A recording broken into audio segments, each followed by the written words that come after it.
오늘의 설교 성경 본문 마태복음 1장 18절부터 21절 이 말씀은 예수 그리스도의 탄생 곧 그의 성육신에 대한 기록입니다. 예수 그리스도께서 이 세상에 탄생하셨을 때에 마리아에 의한 그 출생, 동정녀 탄생, 성육신을 보여주고 있습니다. 다시 말하면 참 하나님께서 참 사람이 되신 이 놀랍고도 귀한 이 세상의 이적 가운데서 가장 커다란 이적을 우리들에게 보여줍니다. 여러분, 성경에는 많은 이적과 기사와 능력이 나타나 있습니다. 그리스도인들은 이 모든 성경에 기록된 하나님에 의해서, 우리 주님에 의해서, 성령에 의해서, 사도들에 의해서 나타난 이 모든 기적과 그 능력과 이사를 모두 믿습니다. 참으로 세상 사람들이 생각할 수 없는 많은 그와 같은 일들이 있지만 우리 그리스도인들은 그것을 하나님의 말씀으로 믿음으로 그것을 받습니다. 그런데 그 이적 중에 그 이적들 가운데 참된 이적은 무엇인가 라고 하는 것입니다. 가장 커다란 기적은 무엇인가? 여러분, 오늘 여기 성경에도 동정녀 탄생이 나타나 있습니다. 예수 그리스도의 탄생이 동정녀 탄생이다, 처녀 출생이다 라고 하는 것을 보여줍니다. 이 세상 사람 가운데 그 누가 이와 같은 것을 믿을 수 있겠습니까? 그러나 성경에서 이와 같은 것을 확증해 주고 있기 때문에 우리들은 그것을 그대로 받습니다. 그런데 이보다 더 큰 기적은 무엇입니까? 처녀 마리아 동정녀 탄생, 우리 주님께서 그렇게 탄생하신 것 기적이지만 더 큰 그와 같은 기적은 참 하나님께서, 성자 하나님이신 제2위 되신 하나님 그리스도께서 이 세상에 참 사람으로 오셨다라고 하는 사실, 이것이 기적 중에 기적입니다. 하나님의 사자 그 천사가 요셉에게 꿈 가운데 나타나서 이렇게 전합니다. 마태복음 1장 20절과 21절에 나타나 있지 않습니까? 다윗의 자손 요셉아, 네 아내 마리아 데려오기를 무서워하지 말라. 그에게 잉태된 자는 성령으로 된 것이라. 아들을 낳으리니 이름을 예수라 하라. 이는 그가 자기 백성을 그들의 죄에서 구원할 자이심이라 그랬습니다. 좀 풀어서 여러분들에게 말씀을 드릴 수 있다면 그에게 잉태된 자는 성령으로 된 것이라 그랬습니다. 그에게 누굽니까? 마리아를 가리킵니다. 처녀 마리아, 동정녀 마리아를 가리킵니다. 마리아에게 잉태된 자는 성령으로 된 것이라. 아들을 낳으리니 누가 낳는 것입니까? 마리아가 낳는 것 아닙니까? 마리아가 아들을 낳으리니 이름을 예수라 하라 그랬습니다. 누가 바로 그 아기를 가리켜서 예수라 그렇게 부를 수 있었겠습니까? 너 요셉은 그의 이름을 예수라 하라 그렇게 명령하신 것입니다. 이는 그가 예수께서 자기 백성을 그들의 죄에서 구원할 자이심이라 그랬습니다. 여러분, 마태복음에만 예수 그리스도의 탄생이 나타나 있지 않습니다. 누가복음에도 나타나 있습니다. 누가복음 1장 26절부터 31절 말씀에 보면 천사 가브리엘이 마리아에게 나타나 잉태하여 낳을 아들에 대해서 이렇게 전합니다. 여섯째 달에 그랬습니다. 여기 여섯째 달에라고 하는 것은 마리아가 임신한 여섯째 달에 천사 가브리엘이 하나님의 보내심을 받아 갈릴리 나사렛이란 동네에 가서 다윗의 자손 요셉이라는 사람과 약혼한 처녀에게 이르니 그 처녀의 이름은 마리아라. 그에게 들어가 마리아에게 들어가 이르되 은혜를 받은 자여 평안할지어다. 주께서 너와 함께 하시도다 하니 처녀가 그 말을 듣고 놀라 이런 인사가 어찌민가 생각하며 천사가 이르되 마리아여 무서워하지 말라. 네가 하나님께 은혜를 입었느니라. 보라, 네가 잉태하여 아들을 낳으리니 이름을 예수라 하라 그랬습니다. 천사가 나타나서 요셉에게도 아들을 낳을 텐데 그 이름을 예수라 하라 그랬습니다. 그의 아내 마리아에게도 또 나타나서 아들을 잉태하여 낳을 텐데 그 이름을 예수라 하라, 이렇게 명령한 것을 볼 수가 있겠습니다. 가브리엘 천사를 통해서 주어진 이 예수라는 이름은 특별 계시로서 주어진 이름입니다. 그러나 천사를 통해서 주어졌지만 그 천사는 하나님께서 보내신 천사이므로 그 천사를 통해서 주어진 예수라고 하는 그 이름은 하나님께서 친히 지어주신 그 이름이라 우리들은 그렇게 여겨도 전혀 잘못이 없습니다. 예수라고 하는 이름은 구약 시대에도 있었습니다. 우리가 잘 아는 여호수아, 그 여호수아라고 하는 그 이름이 다름 아닌 예수라고 하는 그 말과 동일한 뜻을 갖고 있습니다. 구약 성경에 제사장 예수아가 나타나 있습니다. 그 예수아 역시 예수라고 하는 이름과 동일한 내용을 지니고 있습니다. 신약 시대에도 마찬가지입니다. 사도행전 13장 6절에 보면 바예수, 예수의 아들이라고 하는 이름을 갖고 있는 자가 있었습니다. 거기에 예수라고 하는 이름이 들어 있습니다. 또한 유스도라고 하는 예수라고 하는 사람의 이름도 골로새서 4장 11절에 나타나 있습니다. 그러므로 구약시대에도 예수라고 하는 그와 같은 이름을 가진 사람들이 있었고, 신약시대 초대교회 시대에도 예수라고 하는 이름을 갖고 있는 사람이 있었습니다.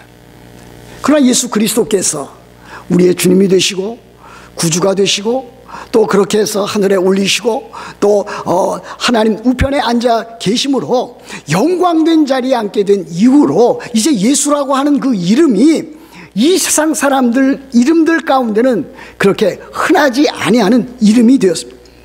그럼에도 불구하고 아주 가끔 그와 같은 이름, 예수라고 하는 이름을 사용하고 있는 것을 제가 본 적이 있습니다. 니꼬라과 단기 선교 갔을 때에 거기에 있던 그 니꼬라과 그 주민들 가운데 예수라고 하는 그 이름을 갖고 있는 사람을 제가 본 적이 있습니다. 그러나 이제는 거의 예수라고 하는 그 이름을 사용하고 있지 않습니다. 예수라고 하는 그 거룩한 이름, 그 영광스러운 이름을 어떻게 감히 인간된 우리로서 사용할 수 있겠는가 하는 그 경외심 때문에 사용하고 있지 아니한 줄로 그렇게 압니다. 예수라고 하는 이름의 뜻은 마태복음 1장 21절에 그대로 잘 드러나 있습니다. 아들을 낳으리니 그 이름을 예수라 하라. 이는 그가 자기 백성을 그들의 죄에서 구원할 자이심이라 그랬습니다. 예수, 예수와 여호수아, 이와 같은 이름, 그 뜻은 여호와는 구원이시다라고 하는 뜻입니다. 제호바, 여호와 is salvation 이라고 하는 그와 같은 뜻을 갖고 있습니다. 예수 곧 그와 같은 분이 구원자다라고 하는 그와 같은 뜻과 동일합니다. 예수 그리스도께서 그의 백성들인 그리스도인들의 구원자, 구주가 되심을 보여주고 있습니다. 여러분, 구원이라고 하는 그 단어는 매우 폭넓은 단어입니다. 구약 성경에서도 신약 성경에서도 우리들의 삶 가운데서도 아주 자유롭게 쓰는 그와 같은 단어가 구원입니다. 구원이라는 뜻은 어떤 뜻을 갖고 있습니까? 삶의 위기로부터, 삶의 여러 가지 질병과 불의와 죄악과 전쟁과 죽음으로부터의 구출을 가리킬 때에 구원이라고 하는 그와 같은 단어를 쓰고 있습니다. 그래서 구약 성경에서도 전쟁에서 승리를 얻게 될 때에 구원이라고 하는 단어를 쓰고 있습니다. 질병으로부터, 곤고한 상황으로부터 건짐을 받았을 때도 구원이라고 하는 단어를 쓰고 있습니다. 그럼 우리들이 교회에서 그리스도인들 사이에서 구원이라고 할 때에 그 단어를 아주 한정적이고 특정적인 그와 같은 의미를 지닌 것으로 사용하고 있습니다. 그것은 무엇입니까? 죄로부터의 구원, 죄의 비참한 현실로부터의 그 구원을 가리킬 때에 우리들은 구원이라고 하는 단어를 사용하고 있습니다. 특별히 예수 그리스도를 구주, 구세주, 구원자라고 하는 뜻으로 쓸 때에 그와 같은 특별한 의미를 지닌 것으로 사용하고 있습니다. 아담이 타락했습니다. 하나님께서 금지한 선악을 알게 하는 나무의 열매를 먹었습니다. 그 일로 말미암아 아담의 타락, 첫사람 아담의 타락으로 말미암아 무엇이 들어왔습니까? 죄가 세상에 들어왔습니다. 그 이후로 이 세상에는 참으로 엄청난 많은 잘못된 부패한 그리고 참 비극적인 그와 같은 일들을 겪게 되었습니다. 우리들은 그것을 알아야만 합니다. 그와 같은 일들로 생긴 것이 무엇입니까? 질병이 생겼습니다. 싸움과 분쟁이 생겼습니다. 가정이 파탄되었습니다. 도적질과 강도질과 살해하는 일들이 비일비재하게 생기게 되었습니다. 무엇으로 말미암아 된 것입니까? 죄로 말미암아 생긴 그와 같은 참담한 현실입니다. 하나님께서는 구주 예수 그리스도를 우리를 위해서, 우리의 구원을 위해서, 우리의 죄와 우리의 죄의 그 비참한 현실로부터 구원하시기 위해서 이 세상에 보내셨습니다. 그러므로 예수 그리스도만이 우리의 유일한 구주가 되십니다. 이 세상에 그 무엇도 그 누구도 이 세상에 구주가 될 수 없습니다. 구세주가 될 수가 없습니다. 구원자가 될 수가 없습니다. 이 세상에 나타난 많은 이 비참한 일들로부터 구원해 주실 분은 오직 우리의 주님이시고 구주가 되시는 예수 그리스도 한 분이 되십니다. 그러면 우리들이 예수라고 하는 이 이름을 우리들이 받을 때에 또 들을 때에 말할 때에 우리들은 이 예수라고 하는 그 이름의 그 귀한 뜻, 그 존귀한 뜻을 우리들은 늘 기억하면서 불러야 될 것입니다. 영국의 유명한 설교자이며 청교도였던 스펄절 목사님은 이 예수란 이름에 대해서 이와 같은 기록을 남겼습니다. 예수란 이름은 절망의 끝이요 희망의 시작이라, 이렇게 그 기록을 남겼습니다. 그렇습니다. 예수님, 그분은 절망의 끝이요 희망의 시작입니다. 예수님을 믿고 예수님을 알아가면 그 절망은, 인생의 절망은 끝장이 나는 것이고 그때로부터 희망이 시작이 되어집니다. 저는 거기에 한마디 더 붙이고 싶은 마음이 들었습니다.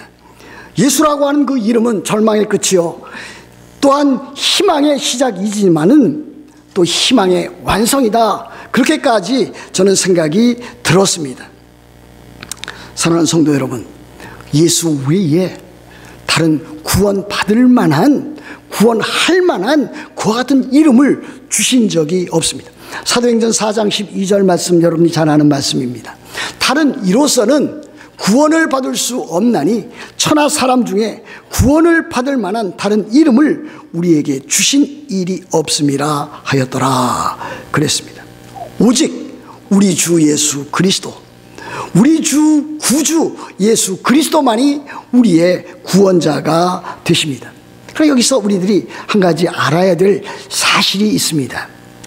하나님께서는 예수 그리스도를 통해서 우리들에게 구원을 주시는데 그 구원은 이 세상에 사는, 이 세상에 태어난 모든 사람들을 다 구원하시는 것은 아니라고 하는 사실입니다. 많은 사람들이 그와 같은 일들로 인해서 그렇다면 하나님은 사랑의 하나님이 아니시다, 이렇게까지 단정짓는 사람이 있습니다. 그럼에도 불구하고 하나님은 이 세상에 태어난 모든 사람을 다 구원하지 않습니다. 이스라엘 백성들 가운데서 하나님 그 일부만을 구원하셨습니다. 이방인들 가운데서도 그 일부만을 구원하셨습니다. 지금도 역시 마찬가지입니다. 이스라엘 백성들 가운데서도 그 일부만을 구원하시고 이방인들 가운데서도 그 일부만을 구원해 나가십니다. 하나님께서는 모든 인류의 아버지가 아니신 것처럼 예수 그리스도께서도 모든 인류를, 이 세상에 있는 모든 사람들을 다 빠짐없이 구원하시기 위해서 오신 것은 아니라고 하는 사실입니다. 그걸 어떻게 알 수가 있습니까? 우리들은 요한복음 1장 10절부터 13절 말씀을 통해서 그와 같은 사실을 아주 분명하게 알 수가 있습니다. 이렇게 되어 있습니다. 여기서 그라고 하는 것은 예수 그리스도입니다. 예수 그리스도께서 세상에 계셨으며 세상은 그로 말미암아 지은 바 되었으되 세상이 그를 알지 못하였고 자기 땅 이스라엘에 오매 자기 백성은 누굽니까? 이스라엘 백성들, 유대인들을 가리킵니다.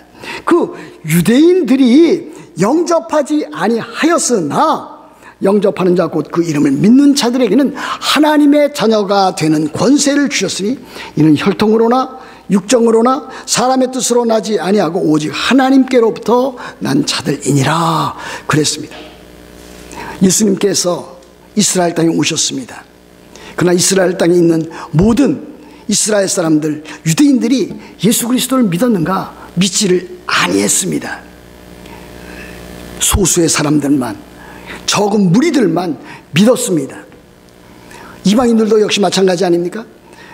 복음이 전해졌습니다. 사도 바울에 의해서 안디옥, 소아시아, 그리고 그리스, 더 나아가서 서바나, 스페인까지 전달이 되었습니다.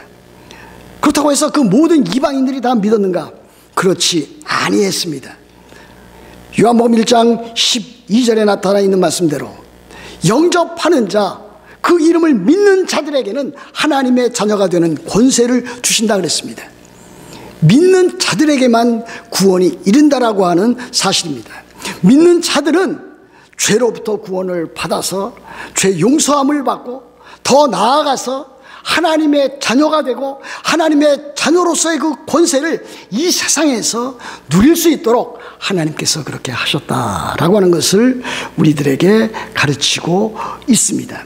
그런데 성경에 보면은 마치 하나님께서 세상을 사랑하시고 세상에 있는 모든 사람을 그와 같은 표현을 우리들이 쉽게 발견합니다. 그때 세상이나 또는 모든이라고 하는 말은 이 세상에 있는 모든 사람들, 한 사람도 빠짐없는 모든 사람을 말하는 것이 아니라 각양각층의 모든 계층에 있는 사람들, 그 사람들이 예수 그리스도를 믿을 때에 그 사람들을 구원하신다라고 하는 그와 같은 뜻입니다. 그래서 예수 그리스도의 복음이 전해질 때에 그 복음을 믿는 사람이 유대인이건 이방인이건 남자건 여자건 자유자건 종이건 상관이 없이 다 구원에 이른다라고 하는 그와 같은 뜻을 지니고 있습니다. 사랑하는 성도 여러분, 저는 여러분들이 예수 그리스도를 주님으로 구주로 받고 있는 참으로 예수 그리스도의 그 복음에 의해서 구원받은 하나님의 자녀인 것을 믿습니다. 그렇다면 이와 같이 우리들이 죄 용서함을 받고 하나님의 자녀가 되었다라고 하는 이 사실만큼 우리들에게 있어서 엄청난 하나님의 은혜는 달리 말할 수 없다라고 하는 사실입니다. 지금 이 세상 인구가 얼마라고 말합니까? 70억 또는 75억이라고 말하고 있습니다. 이 가운데 구원받은 하나님의 백성은 진정으로 구원받은 사람은 얼마나 되겠습니까?